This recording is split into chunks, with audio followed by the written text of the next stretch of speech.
આર્થિક વૃદ્ધિ અને પ્રજાની સમૃદ્ધિમાં દેશના અન્ય રાજ્યો કરતાં ગુજરાત અનેક ગણું આગળ છે।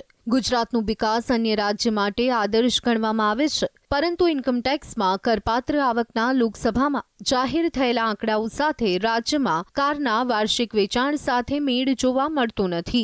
રાજ્યમાં વર્ષ 2024-25માં કુલ 1.47 લાખ લોકોએ પોતાની આવક 12 લાખ કે તેથી વધારે હોવાનું રિટર્ન ફાઇલ કર્યું છે। રિટર્ન ફાઇલ કરનારા લોકોની સંખ્યાની સામે રાજ્યમાં દર વર્ષે વેચાતી કારની સંખ્યા વધારે છે। મોટર કાર અત્યારે લક્ઝરી નહીં પણ પરિવહન માટે આવશ્યક ગણવામાં આવે છે।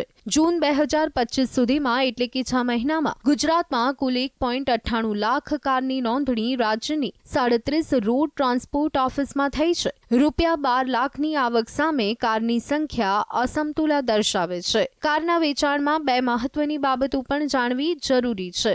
સરકારના વાહન ડેશબોર્ડના આધારે આ એવી કારની નોંધણીનો આંકડો છે જેમાં ટેક્સી કે અન્ય પ્રકારે પેસેન્જરની અવરજવર માટે ઉપયોગમાં લેવાતી ગાડીઓની સંખ્યાનો સમાવેશ નથી। બીજું, અત્યારે દેશમાં કાર ખરીદીમાં નવો ટ્રેન્ડ જોવા મળી રહ્યો છે। નાની અને હેચબેક કાર સામે મોટાભાગની ગાડીઓ સ્પોર્ટ્સ યુટિલિટી વ્હીકલ હોય છે। કાર ઉત્પાદકોના અંદાજ અનુસાર દેશમાં 50% કરતાં વધારે વેચાણ એસયુવીનું છે। આવી એસયુવીની કિંમત રૂપિયા 10 લાખ કે તેથી વધારે હોય છે। કારની ખરીદી રોકડેથી નહીં પણ લોનથી થતી હોય છે અને ધિરાણ આપતી કંપનીઓ હપ્તો ઉઘરાવવાની ક્ષમતા ઇન્કમટેક્સ રિટર્ન અને આવકના અન્ય દસ્તાવેજોના આધારે કરતી હોય છે। જો કે દર મહિને થતી ગાડીઓની ખરીદી અને નોંધણીના આંકડાઓ ગુજરાત અને દેશમાં વ્યાપક કરચોરી થતી હોવાની ચાડી ખાય છે। એક ગુજરાતમાં રૂપિયા 1000 કરોડ કરતાં વધારે સંપત્તિ ધરાવતા 67 જેટલા ધનપતિ છે। ગુજરાત રાજ્યની માથાદીઠ